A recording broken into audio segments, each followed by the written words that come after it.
ಎಲ್ಲರೂ ನಿಮ್ಮ ಸತ್ಯವೇದವನ್ನು ಲೂಕನ್ ಬರೋ ಸುವಾರ್ತೆ 16ನೇ ಅಧ್ಯಾಯದ ಕಡೆ ತಿರುಗಿಸ್ತೀರಾ?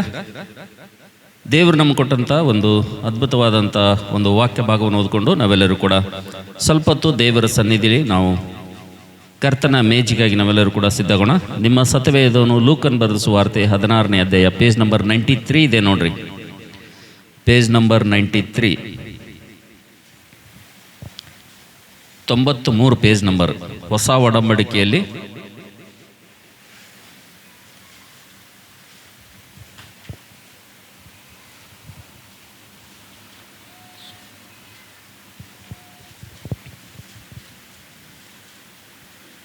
ಲೂಕನ್ ಬರೆದ ಸುವಾರ್ತೆ 16ನೇ ಅಧ್ಯಾಯ 23ನೇ ವಚನ ಮತ್ತು 24ನೇ ವಚನ ಎಲ್ಲರೂ ಕೂಡಿ ಓದೋಣ. ಲೂಕ 16ನೇ ಅಧ್ಯಾಯ 23ನೇ ವಚನ 24ನೇ ವಚನ ಎಲ್ಲರೂ ಸೇರಿ ಓದ್ಕೊಂಡು.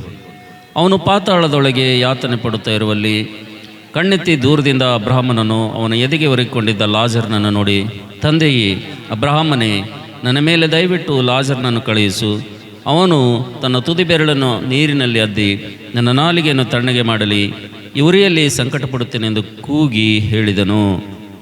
ದೇವರು ಈ ವಾಕ್ಯದಿಂದ ನಮ್ಮ ಜೊತೆ ಮಾತಾಡಿ ನಮ್ಮನ್ನು ಆತನು ತನ್ನ ಬರುವಿಕೆಗೆ ದೇವರು ನಮ್ಮನ್ನು ಸಿದ್ಧಪಡಿಸಲಿ. ಯಾರಾದರೊಬ್ಬರು ಓದಿ ನನಗೆ ಸಹಾಯ ಮಾಡ್ತೀರಾ? 23ನೇ ವಚನ 24ನೇ ವಚನ. ಅವನು ಪಾತಾಳದೊಳಗೆ ಯಾತನೆ ಪಡುತ್ತಾ ಇರುವಲ್ಲಿ ಕಣ್ಣೆತ್ತಿ ದೂರದಿಂದ ಅಬ್ರಹಾಮನನ್ನು ಇವನ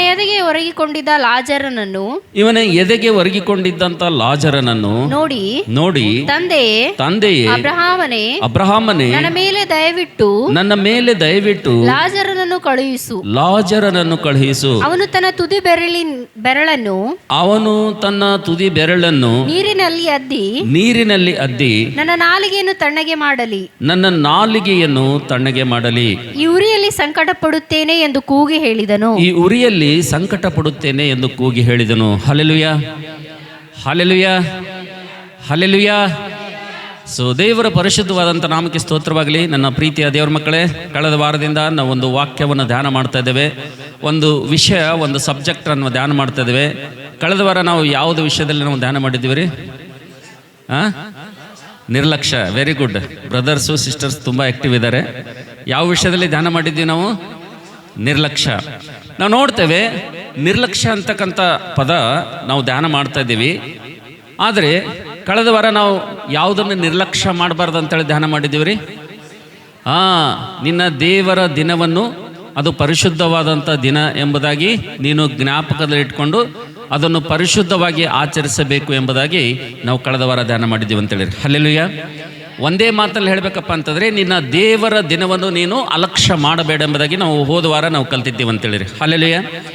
ಆದರೆ ಈ ವಾರವೂ ಕೂಡ ನಾವು ನೋಡ್ತೇವೆ, ಇವತ್ತು ಅಲಕ್ಷ್ಯ ಅಂತಕ್ಕಂಥದ್ದು ಅದು ನಮ್ಮ ಸಬ್ಜೆಕ್ಟ್ ಆಗಿರೋದ್ರಿಂದ ಇವತ್ತು ನಾವು ಏನನ್ನು ಅಲಕ್ಷ್ಯ ಮಾಡಬಾರ್ದು ಎಂಬುದಾಗಿ. ನಂಬರ್ 2, ಎರಡನೇದಾಗಿ ಯಾವುದು ನಾವು ಅಲಕ್ಷ್ಯ ಮಾಡಬಾರ್ದಪ್ಪ ಅಂತಂದರೆ, ನನ್ನ ಪ್ರೀತಿಯ ದೇವ್ರ ಮಕ್ಕಳೇ, ನಾವು ಓದಿಕೊಂಡಿರುವಂಥ ವೇದ ಭಾಗದಲ್ಲಿ ಲೂಕನ್ ಬರೆದ ಸುವಾರ್ತೆ 16ನೇ ಅಧ್ಯಾಯ 23ನೇ ವಚನದಲ್ಲಿ ಒಬ್ಬ ವ್ಯಕ್ತಿ, ಆತನು ಪಾತಾಳದಲ್ಲಿ, ಆತನು ನರಕದಲ್ಲಿ, ಆತನು ಬೆಂಕಿಯಲ್ಲಿ ಆತನು ಯಾತನೆ ಪಡ್ತಾ ಇದ್ದೇನೆ ಎಂಬುದಾಗಿ ಇಲ್ಲಿ ಹೇಳ್ತಾ ಇದ್ದೇನೆ. ಅದಕ್ಕೋಸ್ಕರವಾಗಿ ಈ ವ್ಯಕ್ತಿ ಪಾತಾಳದಲ್ಲಿ ಯಾತನೆ ಪಡ್ತಾ ಇದ್ದಾನೆ, ನರಕದಲ್ಲಿ ಉರಿಯಲ್ಲಿ ಆತನು ಸಂಕಟ ಪಡ್ತಾ ಇದ್ದಾನೆ. ಇವತ್ತು ನಾನು ನೀನು ಯಾವ ವಿಷಯದಲ್ಲಿ ಅಲಕ್ಷ್ಯ ಮಾಡಬಾರ್ದಪ್ಪ ಅಂತಂದರೆ, ನಿನ್ನ ಆತ್ಮದ ಬಗ್ಗೆ ನಾವು ಅಲಕ್ಷ್ಯ ಮಾಡಬಾರ್ದು ಎಂಬುದಾಗಿ ಇವತ್ತು ನಾವು ಧ್ಯಾನ ಮಾಡೋಣ ಅಂತೇಳಿರಿ. ಹಲ್ಲೆಲೂಯಾ. ನನ್ನ ಪ್ರೀತಿಯ ದೇವರ ಮಕ್ಕಳೇ, ಮನುಷ್ಯನ ಜೀವಿತದಲ್ಲಿ ನಾವು ನೋಡ್ತೇವೆ, ಆತನು ಬೇರೆಯವರಿಗಿಂತ ಮೋಸ ಹೋಗೋದ್ರಲ್ಲಿ ಹೆಚ್ಚಾಗಿ ಒಬ್ಬ ಮನುಷ್ಯನ ಏನು ಮಾಡ್ತಾನಂದರೆ ತನ್ನನ್ನು ತಾನೇ ಮೋಸ ಹೋಗ್ತಾನಂತೇಳಿರಿ. ಹಲ್ಲೆಲೂಯಾ. ಬೇರೆಯವರಿಂದ ಮೋಸ ಹೋಗೋದಕ್ಕಿಂತ ಹೆಚ್ಚಾಗಿ ಒಬ್ಬ ಮನುಷ್ಯ ತನ್ನನ್ನು ತಾನೇ ಏನು ಮಾಡ್ತಾನೆ, ಆತನು ಮೋಸ ಹೋಗ್ತಾನಂತೇಳಿರಿ. ಅದಕ್ಕೋಸ್ಕರವಾಗಿ ದೇವರ ಮಕ್ಕಳಾಗಿರುವಂಥ ನಾವು ಇವತ್ತು ದೇವರು ಆರಿಸ್ಕೊಂಡಿರುವಂಥ ಪ್ರಜೆಗಳಾಗಿರುವಂಥ ನಾವ್ಯಾರು ಕೂಡ ನಮ್ಮ ಜೀವಿತದಲ್ಲಿ ನಾವು ಮೋಸ ಹೋಗಬಾರ್ದು ಎಂಬುದಾಗಿ ದೇವರ ವಾಕ್ಯದಲ್ಲಿ ನೋಡ್ತೀವಿ ಅಂತೇಳಿರಿ. ಹಲ್ಲೆಲೂಯಾ. ಒಬ್ಬ ವ್ಯಕ್ತಿ ಒಂದು ಸಲ 2019ರಲ್ಲಿ ಕರೋನಾ ಪೀರಿಯಡ್ನಲ್ಲಿ ಏನು ಮಾಡ್ತಾನಂದರೆ, ಆತನು ಅವಸರದಿಂದ ರೈಲ್ ಟಿಕೆಟ್ ತೆಗೆದು ಏನು ಮಾಡ್ತಾನಂದರೆ ಅವಸರದಿಂದ ಆತನು ರೈಲು ಬೋಗಿಯನ್ನು ಹತ್ತಾನೆ. ಯಾವಾಗ ಆತನು ಬ್ಯಾಗ್ ಹೊತ್ಕೊಂಡು ಒಳಗಡೆ ಬರ್ತಾನೋ, ಜನ ರಶ್ ಇರ್ತಾರೆ, ಕೂತ್ಕೊಳ್ಳಿಕ್ಕೆ ಆತನಿಗೆ ಸೀಟ್ ಇರೋಂಗಿಲ್ಲ. ಯಾವಾಗ ಆತನಿಗೆ ಟ್ರೇನು ರಶ್ ಇರ್ತದೆ, ಆತನಿಗೆ ಕೂತ್ಕೊಳ್ಳೋಕ್ಕೆ ಸ್ಥಳ ಇರೋಂಗಿಲ್ಲ, ಸೀಟ್ ಇರೋಂಗಿಲ್ಲ. ಅವಾಗ ಏನು ಮಾಡ್ತಾನಪ್ಪ ಅಂತಂದರೆ, ಆತನ ಏನು ಮಾಡ್ತಾನಂದರೆ ಎಲ್ಲರ ಮಧ್ಯದಲ್ಲಿ ಹೋಗಿ ಅಂತೇಳಿ ಕೆಮ್ತಾನಂತೇಳಿ. ಹಾಂ, ಯಾವಾಗ ಈ ಕೆಮ್ಮತನಲ್ರಿ ಅವಾಗ ಏನಾಗ್ತದಪ್ಪ ಅಂತಂದರೆ ಆ ಟ್ರೈನಲ್ಲಿದ್ದಂಥ ಎಲ್ಲ ವ್ಯಕ್ತಿಗಳು ಕೊರೋನಾ ಇದ್ದಂಥ ವ್ಯಕ್ತಿ ಇಲ್ಲಿ ಬಂದಿದ್ದಾನೆ ಅಂತೇಳಿ ಟ್ರೈನ್ ಪೂರ್ತಿ ಖಾಲಿ ಆಗ್ತದೆ ಅಂತೇಳಿ. ಎಲ್ಲರೂ ಹೊರಗೆ ಹೋಗ್ತಾರೆ ಅಂತೇಳಿ. ಎಲ್ಲರೂ ಆ ಒಂದು ಡಬ್ಬ ಬಿಟ್ಟು ಹೊರಗಡೆ ಹೋಗ್ತಾರೆ. ಹೊರಗಡೆ ಹೋದಂಥ ಸಂದರ್ಭದಲ್ಲಿ ಎಲ್ಲರೂ ಹೊರಗಡೆ ಹೋಗಿದ್ದು ನೋಡಿ ಆತನ ಏನು ಮಾಡ್ತಂದರೆ ಒಂದು ಪೇಪರ್ ಹಾಸಿ ಒಂದು ಸೀಟ್ ಮೇಲೆ ಆತನ ಆರಾಮಾಗಿ ಈಗ ನಾನು ಬೆಂಗಳೂರಿಗೆ ಹೋಗ್ಬೋದು ಅಂತೇಳಿ ಆತನ ಮಲ್ಕೋತಾನೆ. ಮಲ್ಕೊಂಡು ನಿದ್ದೆ ಹತ್ತಿದ ಮೇಲೆ ಬೆಳಗಾಗ್ತದೆ. ಬೆಳಗಾದ್ಮೇಲೆ ಆಮೇಲೆ ಆ ಸ್ಟೇಷನ್ನಲ್ಲಿ ಚಾಯ್ ಅಂತೇಳಿ ಅಲ್ಲಿ ಚಾಯ್ ಮಾರೋರು ಬರ್ತಾರೆ. ಆ ಸೌಂಡಿಗೆ ಈತನಿಗೆ ಎಚ್ಚರಿಕೆ ಆಗ್ತದೆ. ಎಚ್ಚರಿಕೆ ಆದಾಗ ಆತನ ಕಣ್ ತೆರೆದು ನೋಡ್ತಾನೆ, ಯಾವ ಸ್ಟೇಷನ್ ಎಲ್ಲ ಹತ್ತಿರ್ತಾನೆ ಅದೇ ಸ್ಟೇಷನಲ್ಲಿ ಆತನ ಇರ್ತಾನೆ ಅಂತೇಳಿ. ಅಲ್ಲೆಲ್ಲೂಯ್ಯ. ಕಾರಣ ಏನಪ್ಪ ಅಂತಂದರೆ ಆ ರೈಲ್ವೆ ಇಲಾಖೆಯವ್ರು ಏನು ಮಾಡಿದಾರೆ ಅಂದರೆ ಈ ಒಂದು ಡಬ್ಬ ಬಿಟ್ಟು ಉಳಿದೆಲ್ಲ ಡಬ್ಬ ಏನು ಮಾಡಿದಾರೆ, ಈತ ಏನು ತಿಳ್ಕೊಂಡಿದ್ದ, ಕೆಮ್ಮದರ ಇವನಿಗೆ ಕೊರೋನಾದ ಅಂತೇಳಿದ ಎಲ್ಲರೂ ಸೀಟ್ ಬಿಡ್ತಾರೆ, ಖಾಲಿ ಆಗ್ತದೆ, ನಾನೊಬ್ಬನೇ ಆರಾಮಾಗಿ ಹೋಗ್ಬೋದು ಅಂತೇಳಿ ಅದು ತಿಳ್ಕೊಂಡಿದ್ದೆ. ಬಟ್ ಹೋದನ್ರಿ ಅಮ್ಮ ಒಯ್ದ್ರ. ಹಾಂ, ಯಾವ ಸ್ಟೇಷನ್ದಾಗ ಇರೋನ ಅದೇ ಸ್ಟೇಷನ್ದಾಗ ಅಲ್ಲೇ ಆತನಿದ್ದಾನೆ. ಅದಕ್ಕೆ ಒಬ್ಬ ಮನುಷ್ಯ ಬೇರೆಯವ್ರು ಮೋಸ ಮಾಡೋದಕ್ಕಿಂತ ಹೆಚ್ಚಾಗಿ ತನ್ನನ್ನು ತಾನು ಏನು ಮಾಡ್ತಾನೆ, ಆತನು ಮೋಸ ಹೋಗ್ತಾನೆ. ಅದಕ್ಕೆ ನನ್ನ ಪ್ರೀತಿಯ ದೇವ್ರ ಮಕ್ಕಳೇ, ನಿಮ್ಮ ಜೀವಿತದಲ್ಲಿ ನೀವು ನಿಮ್ಮ ಆತ್ಮದ ಬಗ್ಗೆ ಯಾವತ್ತೂ ಕೂಡ ನೀವು ಮೋಸ ಹೋಗಬಾರ್ದು ಅಂತೇಳಿರಿ. ಹಲ್ಲೆಲೂಯಾ. ನಿಮ್ಮ ಆತ್ಮದ ಬಗ್ಗೆ ನೀವು ಅಲಕ್ಷ್ಯ ಮಾಡಿದ್ರಪ್ಪ ಅಂತಂದರೆ ದೇವರು ನಿಮಗೆ ಆತನು ಕೊಟ್ಟಿರುವಂಥ ನರನ ಒಂದು ದೇಹದಲ್ಲಿರುವಂಥ ದೇವರ ದೀಪವಾಗಿರುವಂಥ ಈ ಆತ್ಮವನ್ನು ಒಂದು ವೇಳೆ ಆತ್ಮದ ವಿಷಯದಲ್ಲಿ ನಾವು ಒಂದು ವೇಳೆ ಅಲಕ್ಷ್ಯ ಮಾಡಿದೆವಪ್ಪ ಅಂತಂದರೆ ಈ ಸಣ್ಣ ಅಲಕ್ಷ್ಯ ಏನು ಮಾಡ್ತದೆ ಅಂದರೆ ಒಂದು ದಿವಸ ಏನಾಗ್ತದಪ್ಪ ಅಂದರೆ ನಮ್ಮ ಜೀವಿತದಲ್ಲಿ ನಾವು ನೋಡ್ತೇವೆ ನಿತ್ಯ ಶಿಕ್ಷೆಗೆ ನಮ್ಮನ್ನು ಅದು ಗುರಿ ಮಾಡ್ತದೆ ಅಂತೇಳಿರಿ. ಹಲ್ಲೆಲೂಯಾ. ಒಂದು ದಿನದ ಶಿಕ್ಷೆ ಅಲ್ಲ, 2 ದಿನದ ಶಿಕ್ಷೆ ಅಲ್ಲ, 1 ವರ್ಷದ ಶಿಕ್ಷೆ ಅಲ್ಲ, 100 ವರ್ಷದ ಶಿಕ್ಷೆ ಅಲ್ಲ. ಬೈಬಲ್ ಹೇಳ್ತದೆ, ಲೂಕ 16 ಹೇಳ್ತದೆ, ಯುಗ ಯುಗಗಳವರೆಗೂ ನಾವು ನೋಡ್ತೇವೆ ಕಡಿಯುವ ಹುಳ ಅದು ಸಾಯುವುದಿಲ್ಲ ಮತ್ತು ಬೆಂಕಿ ಅಂತಕ್ಕಂಥದ್ದು ಆರುವುದಿಲ್ಲ ಎಂಬುದಾಗಿ ದೇವರ ವಾಕ್ಯದಲ್ಲಿ ನೋಡ್ತೀವಿ ಅಂತೇಳಿ. ಹಲ್ಲೆಲೂಯಾ. ಅದಕ್ಕೋಸ್ಕರ ಇಲ್ಲಿ ಸೇರಿ ಬಂದಿರುವಂತೆಲ್ಲ ನನ್ನ ಪ್ರೀತಿ ದೇವ್ರ ಮಕ್ಕಳೇ, ನಿಮ್ಮ ಜೀವಿತದಲ್ಲಿ ಈ ಒಂದು ಆತ್ಮದ ವಿಷಯದಲ್ಲಿ ದೇವರು ನಿಮ್ಮೊಳಗಿಟ್ಟಿರುವಂಥ ಆತ್ಮದ ವಿಷಯದಲ್ಲಿ ನೀವು ನಿರ್ಲಕ್ಷ್ಯ ವಹಿಸಬೇಡ್ರಿ. ಕಾರಣ ಏನಪ್ಪ ಅಂತಂದರೆ ಈ ಆತ್ಮ ಅಂತಕ್ಕಂಥದ್ದು ಅದು ನಿಮ್ಮದಲ್ಲ. ಈ ಆತ್ಮ ಅಂತಕ್ಕಂಥದ್ದು ದೇವರು ದಯಪಾಲಿಸಿರುವಂಥ ದೀಪದಂತೆ ನಮ್ಮ ದೇಹದಲ್ಲಿ ಅದು ಕೆಲಸ ಮಾಡ್ತಾ ಇದೆ ಅಂತೇಳಿರಿ. ಹಲ್ಲೆಲೂಯಾ. ಅದಕ್ಕೋಸ್ಕರಾಗಿ ನರನ ಹೃದಯದಲ್ಲಿ ನರನ ದೇಹದಲ್ಲಿಟ್ಟಿರುವಂಥ ಈ ಆತ್ಮ ಅಂತಕ್ಕಂಥ ದೀಪ ಅದು ಉರಿಯುವಂತೆ ನಾವು ಯಾವಾಗಲೂ ಏನು ಮಾಡ್ಬೇಕಂದ್ರೆ ಜಾಗರೂಕರಾಗಿ ನಾವು ನೋಡ್ಕೊಳ್ಬೇಕಂತೇಳಿರಿ. ಅದಕ್ಕೋಸ್ಕರಾಗಿ ನಮ್ಮ ಆತ್ಮದ ವಿಷಯದಲ್ಲಿ ನಾವು ಒಂದೊಳ್ಳೆ ಲಕ್ಷ್ಯ ಮಾಡಿದೆವಪ್ಪ ಅಂತಂದರೆ, ನಮ್ಮ ಆತ್ಮದ ಬಗ್ಗೆ ನಾವು ಕಾಳಜಿ ವಹಿಸಲಿಲ್ಲಪ್ಪ ಅಂತಂದರೆ ಒಂದು ದಿವಸ ನಾವು ಆ ಒಂದು ಉರಿಯುವಂಥ ಬೆಂಕಿಯಲ್ಲಿ ಏನಾಗಬೇಕಾಗ್ತದಪ್ಪ ಅಂತಂದರೆ ಯಾತನೆ ಪಡಬೇಕೆಂಬುದಾಗಿ ದೇವರ ವಾಕ್ಯದಲ್ಲಿ ನೋಡ್ತೀವಿ ಅಂತೇಳಿರಿ. ಹಲ್ಲೆಲೂಯಾ. ಅದಕ್ಕೋಸ್ಕರಾಗಿ ದೇವರ ಸನ್ನಿಧಿಗೆ ಬಂದಿರುವಂಥ ಪ್ರೀತಿ ದೇವ್ರ ಮಕ್ಕಳೇ, ನಿಮ್ಮ ಜೀವಿತದಲ್ಲಿ ಯಾವುದೇ ಸಮಸ್ಯೆ ಇರಲಿ, ನಿಮ್ಮ ಜೀವಿತದಲ್ಲಿ ಯಾವುದೇ ಕಷ್ಟ ಇರಲಿ, ನಿಮ್ಮ ಜೀವಿತದಲ್ಲಿ ಯಾವುದೇ ಶ್ರಮೆ ಇರಲಿ, ಯಾವುದೇ ಕೊರತೆ ಇರಲಿ, ಅವೆಲ್ಲ ಗಂಟು ಮೂಟೆ ಕಟ್ಟಿ ಪಕ್ಕಕ್ಕಿಡ್ರಿ. ಆದರೆ ಇವತ್ತಿನ ಸಂದೇಶ ಬಹಳ ಜಾಗೃತಿಯಿಂದ ಕೇಳ್ರಿ. ಕೇಳುವುದು ಮಾತ್ರವಲ್ಲ, ನಿಮ್ಮ ಹೃದಯದ ಹಲಿಗೆ ಮೇಲೆ ಮಾತುಗಳನ್ನು ಬರೆದುಕೊಡ್ರಿ. ಕಾರಣ ಏನಪ್ಪ ಅಂತಂದರೆ ಒಂದು ದಿವಸ ಬರ್ತದೆ ನನ್ನ ಪ್ರೀತಿಯ ದೇವ್ರ ಮಕ್ಕಳೇ, ಒಂದು ದಿವಸ ಬರ್ತದೆ. ಆ ದಿವಸ ನಾನು ನೀನು ಒಂದು ವೇಳೆ ಆ ಯಾತನೆ ಪಡುವಂಥ ಸ್ಥಳಕ್ಕೆ ಹೋಗಬಾರ್ದಪ್ಪ ಅಂತಂದರೆ, ಆ ಒಂದು ಸಂಕಟದಿಂದ ಕೂಡಿದಂಥ ಸ್ಥಳಕ್ಕೆ ನಾನು ನೀನು ಹೋಗಬಾರ್ದಪ್ಪ ಅಂತಂದರೆ, ಆ ಒಂದು ಪಾತಾಳದಲ್ಲಿ ಆರದ ಬೆಂಕಿಯಲ್ಲಿ ನಾನು ನೀನು ಹೋಗಿ ಬೀಳಬಾರ್ದಪ್ಪ ಅಂತಂದರೆ, ನಮ್ಮ ಆತ್ಮ ಅಂತಕ್ಕಂಥದ್ದು ಆ ಉರಿಯುವಂಥ ಬೆಂಕಿಯಲ್ಲಿ ಚಡಪಡಿಸಬಾರ್ದಪ್ಪ ಅಂತಂದರೆ, ನನ್ನ ಪ್ರೀತಿ ದೇವ್ರ ಮಕ್ಕಳೇ, ಈ ಮಾತುಗಳನ್ನು ಸ್ವಲ್ಪ ನಿಮ್ಮ ಸಮಸ್ಯೆಯನ್ನು ಪಕ್ಕಕ್ಕಿಟ್ಟು ಈ ಮಾತುಗಳನ್ನು ಭಾಳ ಜಾಗ್ರತೆಯಿಂದ ಕೇಳಬೇಕಂತೇಳಿರಿ. ಹಲ್ಲೆಲೂಯಾ. ಕಾರಣ ಏನೆಂಬುದಕ್ಕೆ ನೋಡುವಂಥ ಸಂದರ್ಭದಲ್ಲಿ ಇವತ್ತು ದೇವರ ಮಕ್ಕಳಾಗಿರುವಂಥ ನಾವೆಲ್ಲರೂ ಕೂಡ, ಇವತ್ತು ಕ್ರೈಸ್ತರಾಗಿರುವಂಥ ನಾವೆಲ್ಲರೂ ಕೂಡ ಇವತ್ತು ನಮ್ಮ ಆತ್ಮದ ಬಗ್ಗೆ ನಮಗೆ ಕಾಳಜಿ ಇಲ್ಲ. ದೇವರು ನಮ್ಮೊಳಗಿಟ್ಟಿರುವಂಥ ಈ ಒಂದು ಆತ್ಮದ ಬಗ್ಗೆ ನಮಗೆ ನಿರ್ಲಕ್ಷ್ಯ ಅಂತಕ್ಕಂಥದ್ದು ಜಾಸ್ತಿ ಇದೆ. ಅದಕ್ಕೋಸ್ಕರ ಈಗ ನಾವು ನೋಡ್ತೇವೆ, ಆತ್ಮದ ಬಗ್ಗೆ ಕಾಳಜಿ ಇಲ್ಲದಂಥ ವ್ಯಕ್ತಿ, ಆತ್ಮದ ಬಗ್ಗೆ ಕೇರ್ ಇಲ್ಲದಂಥ ವ್ಯಕ್ತಿ ಹಠಾತ್ತನೆ ಒಂದು ದಿವಸ ಏನಾಗ್ತಾನಪ್ಪ ಅಂತಂದರೆ, ಈ ಭೋಗ ಪುರುಷನು ಯಾವ ರೀತಿಗೆ ಪ್ರತಿದಿನ ಸಕಲ ನಯವಾದ ನಾರುಮಡ್ಗಳಿಂದ ವಸ್ತ್ರಗಳನ್ನು ಧರಿಸಿಕೊಂಡು ಆತನ ಈ ಲೋಕದಲ್ಲಿ ಎಲ್ಲ ಸುಖ ಸಂಪತ್ತಿನಲ್ಲಿ ತಿರುಗ್ತಾ ಇದ್ದನು. ಆದರೆ ಆತನ ಮನೆ ಬಾಗಿಲಿನಲ್ಲಿ ಒಬ್ಬ ಭಿಕ್ಷುಕನಿದ್ದನು, ಒಬ್ಬ ಲಾಜರ್ನಿದ್ದನು. ನಾವು ನೋಡ್ತೇವೆ ಆತನನ್ನು ಒಂದು ಸಲನೂ ಕೂಡ ಆತನ ಹೊಳ್ಳಿ ನೋಡಿಲ್ಲ ಅಂತೇಳಿ. ಪ್ರತಿದಿನ ಹೊಸ ಹೊಸ ಬಟ್ಟೆಗಳನ್ನು ಹಾಕುತ್ತಾ, ಪ್ರತಿದಿನ ಹೊಸ ಹೊಸ ತಿಂಡಿಗಳನ್ನು ಮಾಡ್ತಾ, ಪ್ರತಿದಿನ ಆತನು ಲೋಕದಲ್ಲಿ ಆತನು ಆನಂದ ಪಡ್ತಾ ಇದ್ದನು. ಆದರೆ ದುಃಖದ ಸಂಗತಿ ಏನಪ್ಪ ಅಂತಂದರೆ, ಒಂದು ದಿನ ಬರ್ತದೆ, ಒಂದು ದಿನ ಬಂದಂಥ ಸಂದರ್ಭದಲ್ಲಿ ನೋಡ್ತೇವೆ ಈ ಒಂದು ಭೋಗ ಪುರುಷನು ಕೂಡ ಸತ್ತು ಹೋಗ್ತಾನೆ, ಈ ಲಾಜರ್ನು ಕೂಡ ಏನಾಗ್ತಾನೆ ರೀ, ಸತ್ತು ಹೋಗ್ತಾನೆ. ಇಬ್ಬರು ಸತ್ತು ಹೋದ್ಮೇಲೆ ನಾವು ನೋಡ್ತೇವೆ, ಇಬ್ಬರು ಈ ಲೋಕದಲ್ಲಿ ಕಣ್ಣು ಮುಚ್ಚಿದಾಗ ಅವ್ರು ಎಲ್ಲಿ ಕಣ್ಣು ತೆರಿತಾರಪ್ಪ ಅಂದ್ರೆ, ಒಬ್ಬನು ಅಬ್ರಹಾಮನ ಎದೆಗೆ ಹೋಗಿ ಕೂತ್ಕೊಂಡು ಆತನ ಆನಂದ ಪಡ್ತಾನೆ, ಇನ್ನೊಬ್ಬನ ಕಣ್ಣು ಎಲ್ಲಿ ತೆರಿತಾನ್ರಿ? ನರಕದಲ್ಲಿ. ಓದಮ್ಮ 23ನೇ ವಚನ ಓದು. ಅವನು ಪಾತಾಳದೊಳಗೆ ಯಾತನೆ ಪಡುತ್ತಾ ಇರುವಲ್ಲಿ ಕಣ್ಣೆತ್ತಿ ದೂರದಿಂದ ಅಬ್ರಹಾಮನನ್ನು ಇವನ ಎದೆಗೆ ಒರಗಿಕೊಂಡಿದ್ದ ಲಾಜರನನ್ನು ನೋಡಿ ತಂದೆಯೇ ಅಬ್ರಹಾಮನೇ ನನ್ನ ಮೇಲೆ ದಯವಿಟ್ಟು ಲಾಜರನನ್ನು ಕಳುಹಿಸು. ಅವನು ತನ್ನ ತುದಿ ಬೆರಳನ್ನು ನೀರಿನಲ್ಲಿ ಅದ್ದಿ ನನ್ನ ನಾಲಿಗೆಯನ್ನು ತಣ್ಣಗೆ ಮಾಡಲಿ. ಹಲ್ಲೆಲೂಯಾ. ನಾವು ನೋಡ್ತೇವೆ, ನನ್ನ ಪ್ರೀತಿ ದೇವರ ಮಕ್ಕಳೇ, ಈ ಲೋಕದಲ್ಲಿ ಯಾವುದೇ ಕೊರತೆ ಇಲ್ಲದಂತೆ ಜೀವಿಸಿದಂಥ ಈ ವ್ಯಕ್ತಿ, ಆತನು ಪಾತಾಳದಲ್ಲಿ, ಆತನ ನರಕದಲ್ಲಿ ಒಂದು ಹನಿ ನೀರಿಗಾಗಿ ಇಲ್ಲಿ ಭಿಕ್ಷೆ ಬೇಡ್ತಾ ಇದ್ದೇನೆ ನಾವು ನೋಡ್ತಾ ಇದ್ದೇವೆ ಇಲ್ಲಿ. ಹಲ್ಲೆಲೂಯಾ. ಅದಕ್ಕೋಸ್ಕರಾಗಿ ಇವತ್ತು ಈ ಲೋಕದಲ್ಲಿ ನಮಗಿರುವಂಥ ಸಂಪತ್ತು, ಈ ಲೋಕದಲ್ಲಿರುವಂಥ ನಮಗಿರುವಂಥ ಆಸ್ತಿ, ಈ ಲೋಕದಲ್ಲಿರುವಂಥ ನಮಗಿರುವಂಥ ಬ್ಯಾಂಕ್ ಬ್ಯಾಲೆನ್ಸು, ಇದು ಯಾವುದು ಕೂಡ ನಮಗೆ ನಿತ್ಯ ಜೀವಕ್ಕೆ ನಡೆಸಲಿಕ್ಕೆ ಸಾಧ್ಯವಿಲ್ಲ ಅಂತ ಹೇಳಿರಿ. ಅದಕ್ಕೋಸ್ಕರಾಗಿ ನಮ್ಮ ಆತ್ಮ ರಕ್ಷಣೆ ಹೊಂದಬೇಕಪ್ಪ ಅಂದರೆ, ನಮ್ಮ ಆತ್ಮ ಶಾಶ್ವತವಾಗಿ ನಿತ್ಯ ಲೋಕದಲ್ಲಿ ಇರಬೇಕಪ್ಪ ಅಂತಂದರೆ, ದೇವರು ದಯಪಾಲಿಸಿರುವಂಥ ಈ ಆತ್ಮ ಅದು ನಿತ್ಯಾಗ್ನಿಯಿಂದ ತಪ್ಪಿಸಿಕೊಂಡು ಅದು ನಿತ್ಯ ರಾಜ್ಯದಲ್ಲಿ ಯಾವಾಗಲೂ ಯುಗಗಳೊಂದಿಗೆ ದೇವರ ರಾಜ್ಯದಲ್ಲಿ ಇರಬೇಕಪ್ಪ ಅಂತಂದರೆ, ಈ ಲೋಕದಲ್ಲಿರುವಂಥ ಸಂದರ್ಭದಲ್ಲಿ ನಮ್ಮ ಆತ್ಮೀಕವಾದ ವಿಷಯದಲ್ಲಿ, ನಮ್ಮ ಆತ್ಮದ ವಿಷಯದಲ್ಲಿ ಸ್ವಲ್ಪನೂ ಕೂಡ ಏನು ಮಾಡ್ಬೋದು ಅಂದರೆ, ಅಜಾಗ್ರತೆ ಅಂತಕ್ಕಂಥದ್ದು, ಅಲಕ್ಷ್ಯ ಅಂತಕ್ಕಂಥದ್ದು, ನಿರ್ಲಕ್ಷ್ಯ ಅಂತಕ್ಕಂಥದ್ದು ತಗೋಬಾರ್ದೆಂಬುದಾಗಿ ದೇವರ ವಾಕ್ಯದಲ್ಲಿ ನೋಡ್ತೀವಿ ಅಂತ ಹೇಳಿರಿ. ಹಲ್ಲೆಲೂಯಾ. ನಮ್ಮ ಆತ್ಮದ ವಿಷಯದಲ್ಲಿ ನಿರ್ಲಕ್ಷ್ಯ ಮಾಡಿದೆವಪ್ಪ ಅಂತಂದರೆ ನಮ್ಮ ಜೀವಿತದಲ್ಲಿ ಒಂದು ದಿವಸ ಪಶ್ಚಾತ್ತಾಪ ಪಡಬೇಕಾಗ್ತದೆ ಅಂತ ಹೇಳಿರಿ. ಅದಕ್ಕೋಸ್ಕರಾಗಿ ಸಾಧ್ಯವಾದಷ್ಟು ಈ ಭೂಮಿ ಮೇಲೆ ನಿಮ್ಮ ದೇಹದಲ್ಲಿ ಉಸಿರು ತನಕ ನೀವು ನಿಮ್ಮ ಆತ್ಮದ ವಿಷಯದಲ್ಲಿ ಭಾಳ ಜಾಗ್ರತೆ ವಹಿಸಬೇಕೆಂಬುದಾಗಿ ನೋಡ್ತೀವಿ ಅಂತ ಹೇಳಿರಿ. ಹಲ್ಲೆಲೂಯಾ. ಒಂದು ದಿವಸ ಕೈ ಮೀರಿ ಹೋಯ್ತಪ್ಪ ಅಂದ್ರೆ ಪರಿಸ್ಥಿತಿ, ಒಂದು ದಿವಸ ಕೈ ಮೀರಿ ಕೈ ಜಾರಿ ಹೋಯ್ತಪ್ಪ ಅಂತಂದರೆ, ಅಂಥ ಸಂದರ್ಭದಲ್ಲಿ ಏನಾಗ್ತದಪ್ಪ ಅಂದರೆ, ನನ್ನ ಪ್ರೀತಿ ದೇವರ ಮಕ್ಕಳೇ, ನಾವು ಎಷ್ಟೇ ಕಣ್ಣೀರು ಸುರಿಸಿದ್ರು ಕೂಡ, ನಾವೆಷ್ಟೇ ದುಃಖ ಪಟ್ಟರು ಕೂಡ, ನಾವೆಷ್ಟೇ ಗೋಗರಿದ್ರು ಕೂಡ, ನಾವೆಷ್ಟೇ ಕಿರಿಚಿದ್ರು ಕೂಡ ಅಲ್ಲಿ ಯಾವುದೇ ಸಮಾಧಾನ ಅಂತಕ್ಕಂಥದ್ದು, ನಮ್ಮ ಪ್ರಾರ್ಥನೆಗೆ ಉತ್ತರ ಅಂತಕ್ಕಂಥದ್ದು ಬರುವುದಿಲ್ಲ ಅಂತ ಹೇಳಿರಿ. ಹಲ್ಲೆಲೂಯಾ.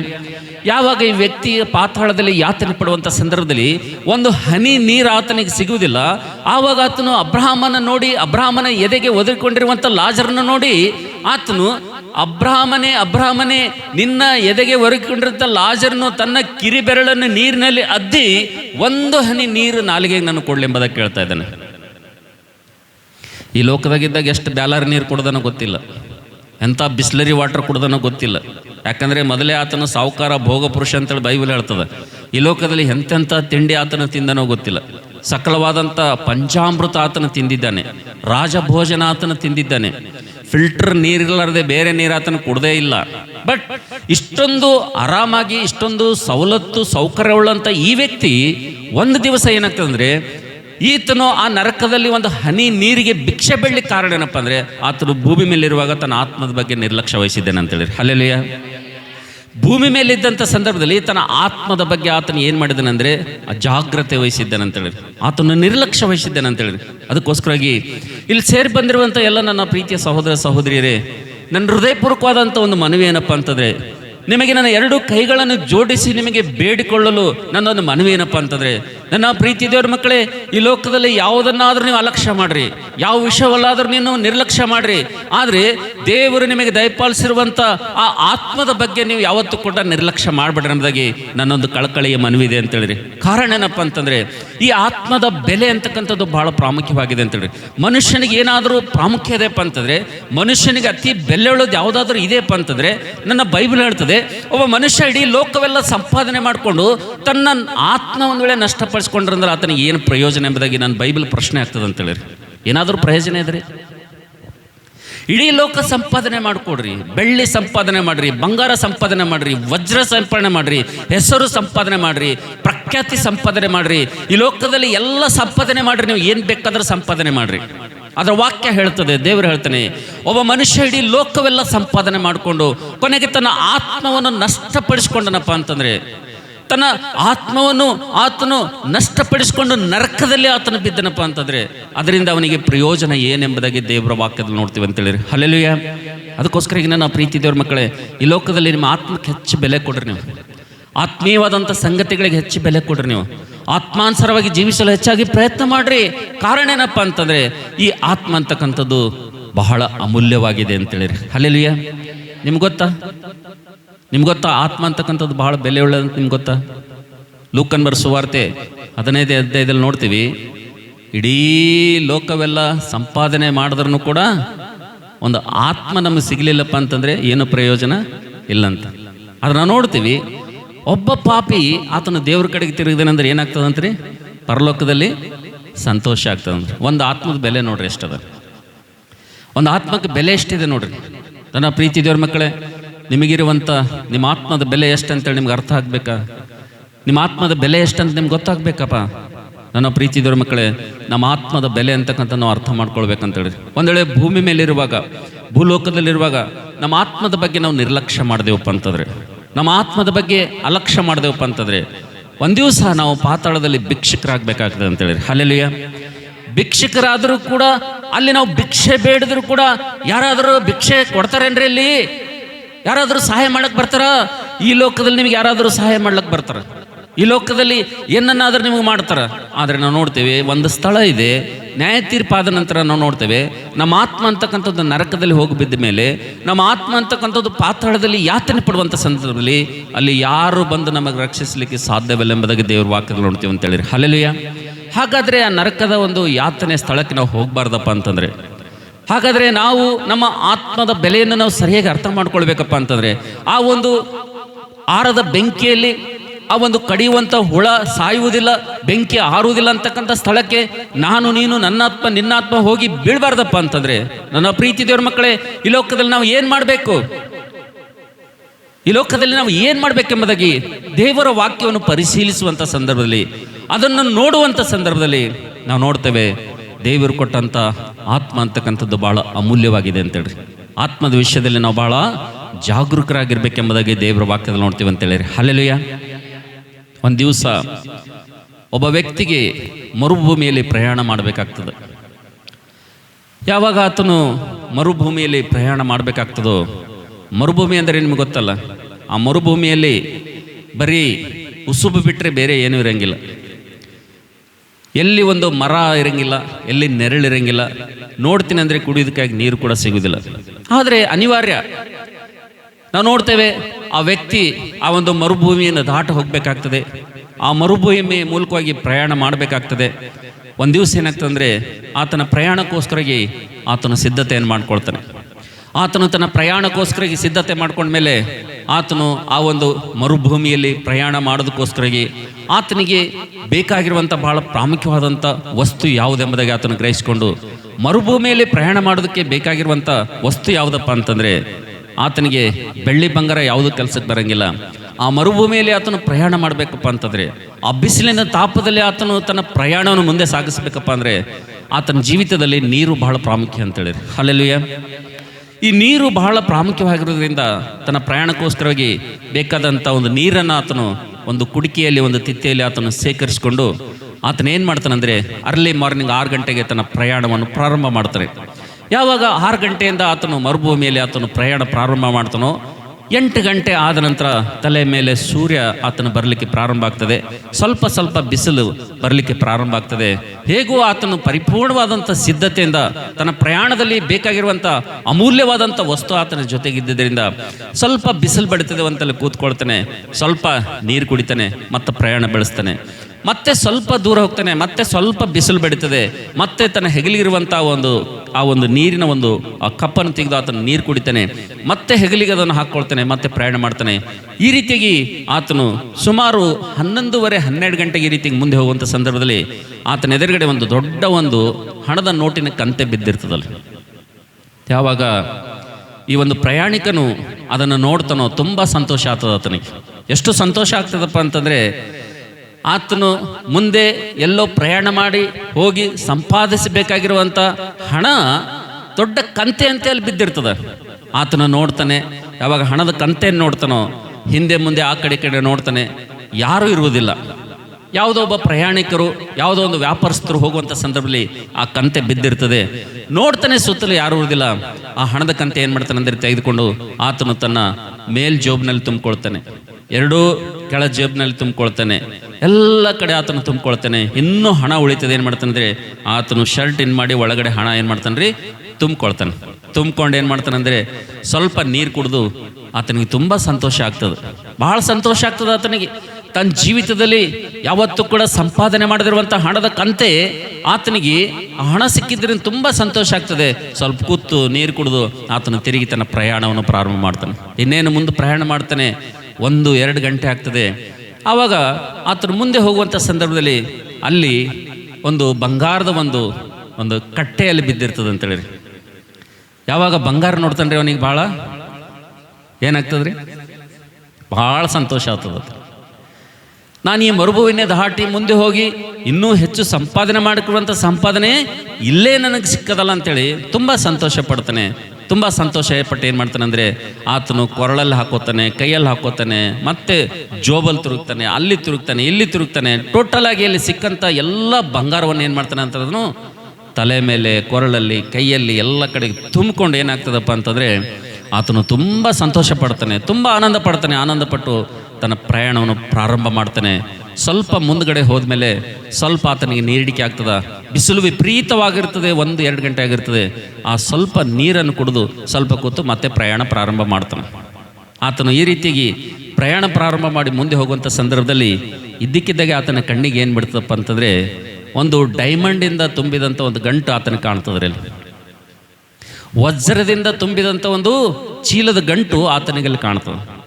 ಯಾವಾಗ ಆತನು ವಜ್ರ ನೋಡ್ತಾನೋ, ಆ ಗಂಟನ್ನು ನೋಡ್ತಾನೋ, ಅವನ ಖುಷಿಗೆ, ಅವನ ಸಂತೋಷಕ್ಕೆ ಪಾರನೇ ಇಲ್ಲ ಅಂತೇಳಿ ಬಹಳ ಸಂತೋಷ ಆಗ್ತದೆ ಆತನಿಗೆ.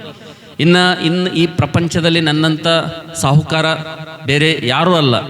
ಈಗ ನನಗೆ ಮೊದಲು ಏನು ಸಿಕ್ತು? ಹಣ ಸಿಕ್ತು, ನನ್ನ ಹತ್ರ ಸಾಕಷ್ಟು ಹಣ ಇದೆ. ಎರಡನೇದಾಗ ಏನು ಸಿಕ್ತು? ಬಂಗಾರ ಸಿಕ್ತು, ನನ್ನ ಹತ್ರ ಸಾಕಷ್ಟು ಏನಿದೆ? ಬಂಗಾರ ಇದೆ.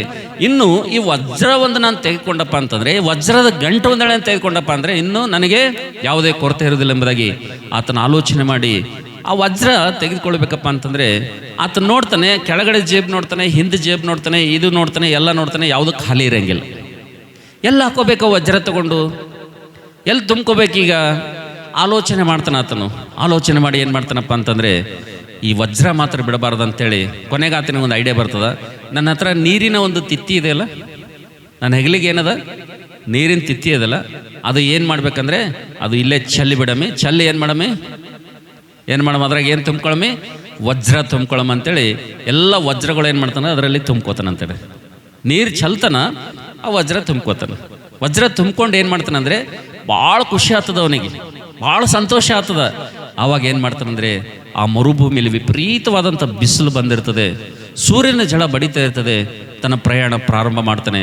ಸ್ವಲ್ಪ ದೂರ ನಡೆದುಕೊಂಡು ಹೋಗ್ತಾನೆ. ಆ ಬಿಸಿಲಿನ ಹೊಡೆತಕ್ಕೆ, ಸೂರ್ಯನ ಕಿರಣಕ್ಕೆ ಆತನ ನಾಲಿಗೆ ಒಣಗಿ ಹೋಗ್ತದೆ. ಆವಾಗ ಆತನು ಸ್ವಲ್ಪ ನೀರು ಕುಡಿಬೇಕಂತೇಳಿ ಅವನಿಗೆ ನೆನಪು ಬರ್ತದೆ. ಆವಾಗ ನೀರು ಕುಡಿಬೇಕಂದ್ರೆ ಆತನ ಕಪ್ ತುಂಬ, ಆತನ ತಿತ್ತಿ ತುಂಬ ಏನವರಿ?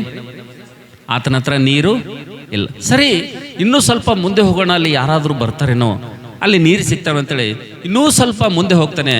ಬಾಯಿ, ನಾಲಿಗೆ, ತುಟಿ ಎಲ್ಲ ಒಣಗಿ ಹೋಗ್ತದೆ ಅಂತೇಳಿ. ಇನ್ನು ಮುಂದೆ ಆತನಿಗೆ ನಡೆಯೋಕ್ಕಾಗಿಲ್ಲ. ಆತನ ಏನು ಮಾಡ್ತಾನೆ ಅಂದರೆ ಹೋಗೊಂದು ಸ್ಥಳದಲ್ಲಿ ಕೂತ್ಕೊಳ್ತಾನೆ. ಕೂತ್ಕೊಂಡು ಆತನು ಆಲೋಚನೆ ಮಾಡ್ತಾನೆ, ನಾನು ಅಲ್ಲಿ ನೀರು ಒಂದು ವೇಳೆ ನನ್ನ ತಿತ್ತಿಯಲ್ಲಿ ಇಟ್ಕೊಂಡಿದ್ದಪ್ಪ ಅಂತಂದರೆ ಇಲ್ಲಿ ನೀರು ನಾನು ಹೊಟ್ಟೆ ತುಂಬ ಕುಡಿಬೋದು, ನನ್ನ ಪ್ರಯಾಣ ಬೆಳೆಸ್ಬೋದಿತ್ತು.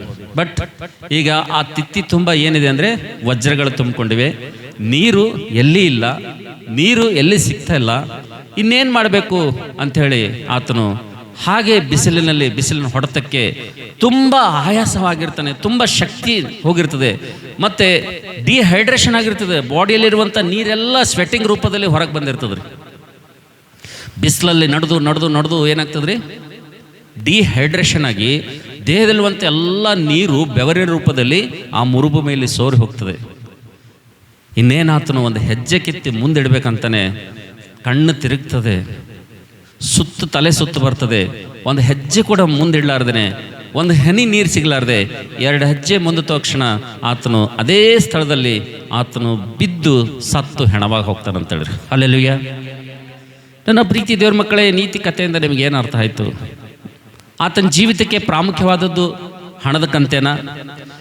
ಆತನ ಜೀವಿತಕ್ಕೆ ಪ್ರಾಮುಖ್ಯವಾಗಿ ಬೇಕಾಗಿರುವಂಥದ್ದು ಬಂಗಾರನ? ಆತನ ಜೀವಿತಕ್ಕೆ ಬಹಳ ಬೇಕಾಗಿರುವಂಥದ್ದು ಪ್ರಾಮುಖ್ಯವಾದದ್ದು ಆ ಒಂದು ಡೈಮಂಡ. ಯಾವುದು ಬೇಕಾಗಿತ್ತು ಆತನಿಗೆ? ಆತನ ಬದುಕಬೇಕಪ್ಪ ಅಂದರೆ, ಆತನ ಜಿಂದ ಇರಬೇಕಪ್ಪ ಅಂದರೆ, ಆತನ ಉಸಿರು ಇರಬೇಕಪ್ಪ ಅಂದರೆ, ಇನ್ನೂ ಬದುಕಿ ಬಾಳ್ಬೇಕಂದ್ರೆ ಅವನಿಗೆ ಏನು ಬೇಕಾಗಿತ್ತು ರೀ? ನೀರು ಬೇಕಾಗಿತ್ತು. ಬಟ್ ಅವ ಏನು ಮಾಡ್ದಂದ್ರೆ, ಈ ಹಣ ಸಿಕ್ಕಿದ್ರಿಂದ, ಬೆಳ್ಳಿ ಸಿಕ್ಕಿದ್ರಿಂದ, ಬಂಗಾರ ಸಿಕ್ಕಿದ್ರಿಂದ, ಈ ಡೈಮಂಡ್ ಸಿಕ್ಕಿದ್ರಿಂದ ಆ ನೀರು ಅಂತಕ್ಕಂಥದ್ದು ಏನು ಮಾಡ್ದಂದ್ರೆ ಆತನು ಚಲದನಂತೇಳಿ. ಇವತ್ತು ಅನೇಕ ಕ್ರೈಸ್ತರು ಅದನ್ನೇ ಮಾಡ್ತಾ ಇದ್ರು ಅಂತೇಳಿ. ಇವತ್ತು ಅನೇಕ ದೇವರು ನಂಬಿದಂಥ ಮಕ್ಕಳು ಅದನ್ನೇ ಮಾಡ್ತಾ ಇದ್ದಾರೆ ಅಂತೇಳಿ ನಾವು ನೋಡ್ತೇವೆ. ನನ್ನ ಪ್ರೀತಿ ದೇವರ ಮಕ್ಕಳೇ, ಇವತ್ತು ಮನುಷ್ಯನಿಗೆ ಬೇಕಾಗಿರುವಂಥದ್ದು ಪ್ರಾಮುಖ್ಯವಾಗಿ ಯಾವುದಪ್ಪ ಅಂತಂದರೆ ದೇವರ ವಾಕ್ಯ ಅಂತಕ್ಕಂಥ ಜೀವಜಲ ಮನುಷ್ಯನಿಗೆ ಬೇಕಂತೇಳಿ. ಹಲ್ಲೆಲೂಯಾ. ದೇವರ ವಾಕ್ಯವಾಗಿರ್ತಕ್ಕಂಥ ಜೀವಜಲ ಅಂತಕ್ಕಂಥದ್ದು ಒಬ್ಬ ವಿಶ್ವಾಸಿಗೆ ಬೇಕು. ಆದರೆ ಈ ಜೀವಜಲ ಅಂತಕ್ಕಂಥ ದೇವರ ವಾಕ್ಯ ಹರಿಯುವಂಥ ಸಭೆಯನ್ನು ಇವತ್ತು ಅನೇಕರು ನಿರ್ಲಕ್ಷ್ಯ ಮಾಡ್ತಾ ಇದ್ದಾರೆ. ಅನೇಕರು ಸಭೆಯಿಂದ ದೂರ ಹೋಗ್ತಾ ಇದ್ದಾರೆ. ಅನೇಕರು ಈ ಮಾತುಗಳಿಂದ ದೂರ ಹೋಗ್ತಾ ಇದ್ದಾರೆ. ಅನೇಕರು ಸಹವಾಸದಿಂದ, ಈ ದೇವರ ಮಾತುಗಳಿಂದ ಪ್ರತ್ಯೇಕವಾದಂಥ ಜೀವಿತವನ್ನು ಜೀವಿಸ್ತಾ ಇದ್ದಾರೆ. ಆದರೆ ಅವ್ರು ತಿಳ್ಕೊಳ್ತಾ ಇದ್ದಾರೆ, ಈ ಸಭೆಯನ್ನು ಬಿಟ್ಟು, ಈ ಸಹವಾಸವನ್ನು ಬಿಟ್ಟು, ಈ ಜೀವಜಲದ ಬುಗ್ಗೆಯನ್ನು ಬಿಟ್ಟು ನಾನು ಹೇಗನೂ ಬದುಕ್ತೀನಿ, ನಾನು ಹೇಗನೂ ಗಳಿಸ್ತೀನಿ, ನಾನು ಹೇಗನೂ ಸಂಪಾದನೆ ಮಾಡ್ತೀನಿ, ಈ ಲೋಕದಲ್ಲಿ ಹೆಂಗನೂ ಬದುಕ್ತೀನಿ ಅಂತೇಳಿ ಅನೇಕ ಕ್ರೈಸ್ತರು ಮಾಡುವಂಥ ತಪ್ಪೇನಪ್ಪ ಅಂತಂದರೆ, ಜೀವ ಜಲದ ಬುಗ್ಗೆ ಆಗಿರುವಂಥ ಆತನ ಸನ್ನಿಧಿಯನ್ನು ಬಿಟ್ಟು ಅನೇಕ ಕ್ರೈಸ್ತರು ಏನು ಮಾಡ್ತಾ ಇದ್ದಾರೆ ಅಂದರೆ, ಇವತ್ತು ಲೋಕದಲ್ಲಿ ಏನು ಸಂಪಾದನೆ ಮಾಡ್ಬೇಕ್ರಿ? ಏನು ಸಂಪಾದನೆ ಮಾಡಬೇಕು? ಹಣ ಸಂಪಾದನೆ ಮಾಡಬೇಕು. ಹಣ ಸಂಪಾದನೆ ಮಾಡಿದ್ಮೇಲೆ ಏನು ಸಂಪಾದನೆ ಮಾಡಬೇಕು? ಬಂಗಾರ ಸಂಪಾದನೆ ಮಾಡಬೇಕು. ಬಂಗಾರ ಸಂಪಾದನೆ ಮಾಡಿದ್ಮೇಲೆ ಏನು ಮಾಡಬೇಕು? ಮತ್ತೊಂದು ಮಾಡ್ಬೇಕಂತೇಳಿ ಇವತ್ತು ದೇವರ ಸನ್ನಿಧಿಯನ್ನು ಇವತ್ತು ಎಷ್ಟೋ ಜನ ಏನು ಮಾಡ್ತಾಯಿದ್ರಿ? ಅಲಕ್ಷ್ಯ ಮಾಡ್ತಾ ಇದೆ ಅಂತೇಳಿ. ಹಲ್ಲೆಲೂಯಾ. ನನ್ನ ಪ್ರೀತಿ ದೇವರ ಮಕ್ಕಳೇ, ಲೂಕನ್ ಬರೆದ ಸುವಾರ್ತೆ 16ನೇ ಅಧ್ಯಾಯದಲ್ಲಿ 23ನೇ ವಚನದಲ್ಲಿ ಆ ಭೋಗ ಪುರುಷನು ಯಾವ ರೀತಿಗೆ ದೇವರ ಮಾತುಗಳನ್ನು, ದೇವರ ಮಾತಾಗಿರುವಂಥ ಜೀವಜಲವನ್ನು ಆತನು ನಿರ್ಲಕ್ಷ್ಯ ಮಾಡಿದನು. ದೇವರ ಮಾತುಗಳಿಗೆ, ಆ ಜೀವಜಲಕ್ಕೆ ಯಾವಾಗ ಆತನು ಸ್ಥಳವನ್ನು ಕೊಡಲಿಲ್ಲವೋ, ಯಾವ ರೀತಿಗೆ ಆ ಮರುಭೂಮಿಯಲ್ಲಿ ನೀರನ್ನು ಪೋಲು ಮಾಡಿದಂತೆ, ನೀರನ್ನು ಚೆಲ್ಲಿದಂತೆ ಈ ವ್ಯಕ್ತಿ ತನ್ನ ಆತ್ಮೀಯ ಜೀವಿತದಲ್ಲಿ ಬೇಕಾಗಿರುವಂಥ ದೇವರ ಮಾತುಗಳನ್ನು ಆತನು ಕೇಳದಂತೆ ಆತನು ಹೋದನಂತೇಳಿ. ಅಲ್ಲೆಲ್ಲೂಯಾ. ಆತನ ಮನೆ ಬಾಗಿಲಿರುವಂಥ ಬಡ ಲಾಜರ್ನು ದೇವರಿಗೆ ಆರಾಧನೆ ಮಾಡ್ತಾ ಇದ್ದ, ದೇವರಿಗೆ ಕೃತಜ್ಞತೆ ಹೇಳ್ತಾ ಇದ್ದ. ಈತನಿಗೆ ಮಾತ್ರ ಅದು ಸಮಯ ಸಿಕ್ಕಿಲ್ಲ. ಸಿಕ್ಕದ್ರಿ? ಸಿಕ್ಕಿಲ್ಲ. ಅವನಿಗೆ ಸಿಗ್ಲಾರ್ದ ಕಾರಣ ಅಂದರೆ ತುಂಬ ಬ್ಯುಸಿ ಇದ್ದವ. ಹೆಂಗಿದ್ದೇನ್ರಿ? ಖಾಲಿ ಇದ್ದೇನೇನವ? ಖಾಲಿ ಇದ್ದನ? ಇಲ್ಲ, ತುಂಬ ಬ್ಯುಸಿ ಇದ್ದನವ. ಪ್ರತಿದಿನ ಸಕಲಾತಿಶಯವಾದಂಥ ನಾರು ಮಡಿಗಳನ್ನು ಧರಿಸಿಕೊಂಡು ಆತನ ಏನು ಮಾಡ್ತಾ ಇದ್ದಾನಂತ? ಲೋಕದಲ್ಲಿ ಆನಂದ ಪಡ್ತಾ ಇದ್ದಾನಂತ, ಸಂತೋಷ ಪಡ್ತಾ ಇದ್ದಾನಂತ. ಆದರೆ ಜೀವಜಲಕ್ಕೆ, ತನಗೆ ಆತ್ಮ ರಕ್ಷಣೆಗೆ ಬೇಕಾಗಿರುವಂಥ ದೇವರ ಮಾತಾಗಿರುವಂಥ ಜೀವಜಲ ಅಂತಕ್ಕಂಥದ್ದು ಆತನಿಗೆ ಅವಶ್ಯಕತೆ ಇಲ್ಲ ಅಂತೇಳಿ ಆತನು ನಿರ್ಲಕ್ಷ್ಯ ಮಾಡಿದ್ದರಿಂದ ಹಠಾತ್ತನೆ ನಾವು ನೋಡ್ತೇವೆ. ನನ್ನ ಪ್ರೀತಿ ದೇವರ ಮಕ್ಕಳೇ, ಆತನ ಈ ಲೋಕದಲ್ಲಿ ಕಣ್ಣು ಮುಚ್ಚಿದಾಗ ಆತನ ಎಲ್ಲಿ ಕಾಣ್ತಾ ಇರ್ದನ್ರಿ? ಯಾತನೆ ಪಡುವಂಥ ಸ್ಥಳದಲ್ಲಿ ಆತನ ಕಣ್ಣಂತ ಇರೋದನ್ನ ಅಂತೇಳಿ. ಹಲ್ಲೆಲೂಯಾ. ನನ್ನ ಪ್ರೀತಿ ದೇವರ ಮಕ್ಕಳೇ, ಆ ಭೋಗ ಪುರುಷನು ಈ ಲೋಕದಲ್ಲಿ ಯಾವ ರೀತಿಗೆ ಲೋಕವನ್ನು ಪ್ರೀತಿಸಿ, ಲೋಕದಲ್ಲಿರುವುದನ್ನು ಆತನು ಪ್ರೀತಿಸಿ, ದೇವರ ಮಾತುಗಳಿಗೆ ಆತನು ಕಿಮ್ಮತ್ತಿರಲಾರ್ದಂಗ ದೇವರ ಮಾತನ್ನು ಅಲಕ್ಷ್ಯ ಮಾಡಿ ತನ್ನ ಪ್ರಾಣವನ್ನು, ತನ್ನ ಆತ್ಮವನ್ನು ಯಾವ ರೀತಿಗೆ ಆತನು ಆ ಒಂದು ಆರದ ಬೆಂಕಿಯಲ್ಲಿ ತನ್ನನ್ನು ತಾನು ತಳ್ಳಲ್ಪಟ್ಟನೋ ಆ ರೀತಿಗೆ ನನ್ನ ಪ್ರೀತಿ ದೇವರ ಮಕ್ಕಳೇ, ನಾವು ಯಾರೂ ಕೂಡ ಆ ಸ್ಥಿತಿಗೆ ಬರಬಾರ್ದು ಅಂತೇಳಿ. ಹಲ್ಲೆಲೂಯಾ. ನಮ್ಮ ಅನುಕೂಲ ಇದ್ರೂ ಕೂಡ, ಅನುಕೂಲ ಇಲ್ಲದೇ ಇದ್ರೂ ಕೂಡ, ನಮ್ಮ ಜೀವಿತದಲ್ಲಿ ಏನೇ ಪರಿಸ್ಥಿತಿ ಇದ್ರೂ ಕೂಡ ನಾವು ಒಂದನ್ನು ಮರಿಬಾರ್ದು, ನಾವು ಒಂದನ್ನು ಅಲಕ್ಷ್ಯ ಮಾಡಬಾರ್ದು. ನಾವು ಏನು ಅಲಕ್ಷ್ಯ ಮಾಡಬಾರ್ದಪ್ಪ ಅಂತಂದರೆ, ದೇವರು ದಯಪಾಲಿಸಿರುವಂಥ ನಮ್ಮ ಆತ್ಮ ಅಂತಕ್ಕಂಥದ್ದು ಏನು ಮಾಡಬಾರ್ದು ರೀ? ಅಲಕ್ಷ್ಯ ಮಾಡಬಾರ್ದು. ಯಾಕಂದರೆ ಈ ಆತ್ಮ ಅಂತಕ್ಕಂಥದ್ದು ಭಾಳ ಅಮೂಲ್ಯ ಇದೆ ಅಂತೇಳಿ. ಆ ವ್ಯಕ್ತಿಗೆ, ಮರುಭೂಮಿಯಲ್ಲಿ ಹೋಗುವಂಥ ವ್ಯಕ್ತಿಗೆ ನೀರಿನ ಬೆಲೆ ಗೊತ್ತಾಗಲಿಲ್ಲ. ಇವತ್ತು ಚರ್ಚಿಗೆ ಬರುವಂಥ, ದೇವ್ರ ಮಂದಿರಕ್ಕೆ ಬರುವಂಥ ವಿಶ್ವಾಸಿಗಳೇ, ನಿಮಗೆ ನಿಮ್ಮ ಆತ್ಮದ ಬಗ್ಗೆ ಅದರ ಬೆಲೆ ನಿಮ್ಗೆ ಗೊತ್ತದನ? ದೇವರು ನಿಮ್ಮೊಳಗಿಟ್ಟಿರುವಂಥ ಅಮೂಲ್ಯವಾದಂಥ ಆತ್ಮದ ಬೆಲೆ ನಿಮ್ಗೆ ಗೊತ್ತಿದೆಯಾ? ಆತ್ಮದ ಬೆಲೆ ಒಂದು ವೇಳೆ ನಿಮ್ಗೆ ಗೊತ್ತಿತ್ತಪ್ಪ ಅಂದರೆ ದೇವರ ಸನ್ನಿಧಿ ನೀವು ತಪ್ಪಿಸ್ಲಿಕ್ಕೆ ಸಾಧ್ಯ ಇಲ್ಲ ಅಂತೇಳಿ. ದೇವರ ಮಾತುಗಳನ್ನು ನಿರ್ಲಕ್ಷ್ಯ ಮಾಡ್ಲಿಕ್ಕೆ ನಿಮ್ಗೆ ಸಾಧ್ಯವಿಲ್ಲ ಅಂತೇಳಿ. ಕಾರಣ ಏನಪ್ಪ ಅಂದರೆ ನನ್ನ ಪ್ರೀತಿದವ್ರ ಮಕ್ಕಳೇ, ಇವತ್ತು ನಾವೆಷ್ಟು ಜನ ಯಾವುದು ನಾವು ಸನ್ಮಾನಿಸಬೇಕಾದನ್ನು ಸನ್ಮಾನಿಸೋದಿಲ್ಲ, ಯಾವುದನ್ನು ಪ್ರೀತಿಸಬೇಕಾದನ್ನು ಪ್ರೀತಿಸುವುದಿಲ್ಲ, ಯಾವುದನ್ನು ಗಮನಿಸಬೇಕಾದನ್ನು ಗಮನಿಸೋದಿಲ್ಲ, ಯಾವುದನ್ನು ಲಕ್ಷ್ಯ ಮಾಡಬೇಕಾದನ್ನು ಲಕ್ಷ್ಯ ಮಾಡೋದಿಲ್ಲ. ನಾವು ನೋಡ್ತೇವೆ, ನಿರ್ಲಕ್ಷ್ಯ ಮಾಡಬೇಕಾದದ್ದನ್ನು ಲಕ್ಷ್ಯ ಮಾಡ್ತೇವೆ, ಲಕ್ಷ್ಯ ಮಾಡಬೇಕಾದದ್ದನ್ನು ಏನು ಮಾಡ್ತೀವಿ? ನಿರ್ಲಕ್ಷ್ಯ ಮಾಡ್ತೀವಿ ನಮ್ಮ ಜೀವಿತದಲ್ಲಿ.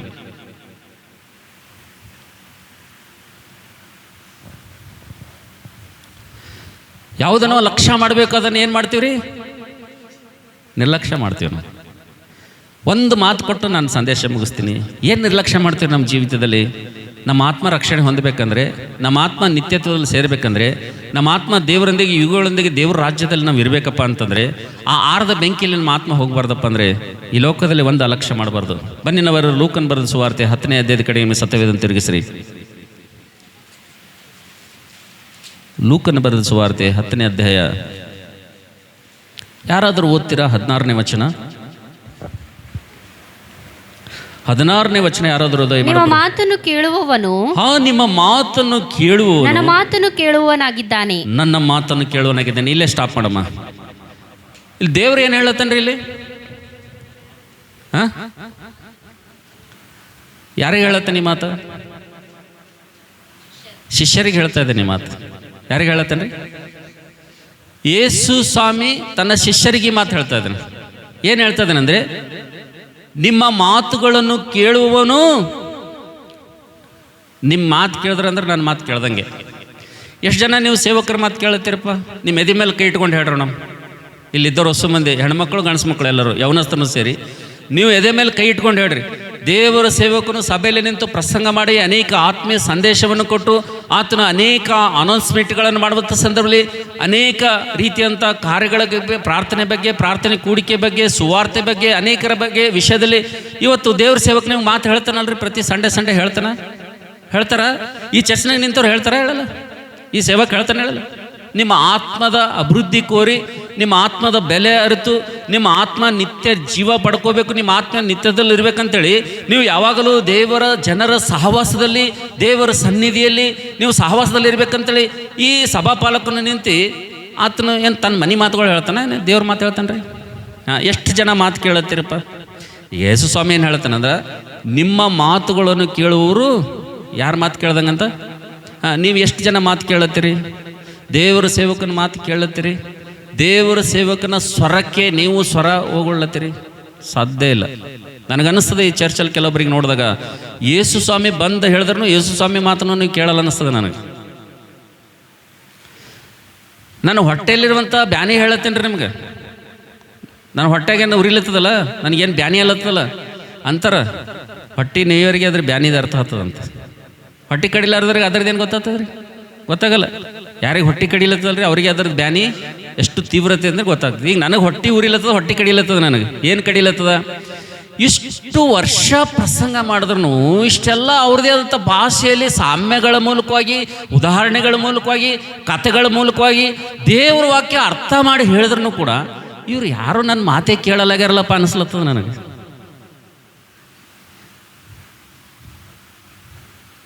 ಕೇಳತ್ತೀರಿ? ಹರಿ ಬ್ರಹ್ಮ ಅಂದ್ರೆ ಕೇಳಲ್ಲ ನೀವು, ಸಾಧ್ಯ ಇಲ್ಲ, ಕೇಳಲ್ಲ ನೀವು. ಆದ್ರೂ ನಾನು ಎಂತ ಹೇಳತ್ತೀನಿ, ಇದು ಭಾಳ ವಿಚಿತ್ರ ಅದ, ಹೌದಲ್ಲ? ನೀವು ಕೇಳಂಗಿಲ್ಲ, ನೀವು ಕೇಳಲ್ಲ ಅಂದ್ರೂ ನಾ ಏನು ಮಾಡತ್ತೀನಿ ಅಂತ ಹೇಳತ್ತೀನಿ. ಯಾಕಂದ್ರೆ ದೇವ್ರಿಗೆ ಹೇಳಣ. ದೇವ್ರು ಏನಂತ ಹೇಳನ್ ಗೊತ್ತದ್ರಿ? ಅವ್ರು ಕೇಳಲ್ಲ. ಯೆರೆಮೀಯನ ಪುಸ್ತಕದಾಗ ಹೇಳಣ ಏನಂತ? ಅವ್ರು ಏನು ಮಾಡಲ್ಲ, ಅವ್ರು ಕೇಳಲ್ಲ. ನನಗೆ ಗೊತ್ತದ. ನನ್ನ ಸನ್ನಿಧಿಗೆ, ನನ್ನ ಮಂದಿರಕ್ಕೆ ಬಂದು ಅವರು ನಿನ್ನ ಮುಂದೆ ಕೂಡ್ತಾರಲ್ಲ, ಅವ್ರು ನಿನ್ನ ಮಾತು ಕೇಳಲ್ಲ. ನನಗೆ ಗೊತ್ತದ. ಆದ್ರೂ ನಿನಗೆ ನಾನು ಕೊಟ್ಟಂಥ ಕೆಲಸ ಏನು ಮಾಡ್ಬೇಕು? ಏನು ಮಾಡ್ಬೇಕು? ಅವ್ರು ಕೇಳಿಲ್ಲ ಅಂದ್ರೂ ಏನು ಮಾಡ್ಬೇಕು? ಹೇಳ್ಬೇಕು. ಅವ್ರು ಕೇಳಿಲ್ಲ ಅಂದ್ರೂ ಹೇಳೋದು ಬಿಡ್ಬಾರ್ದು, ಹೇಳ್ಬೇಕು ಅಂತ ಹೇಳಂತೆ ಅವ್ರು. ಅದಕ್ಕೆ ನಮಗೆ ಸುಮ್ಮ ಕೊಡೋದಾಗಲ್ಲ.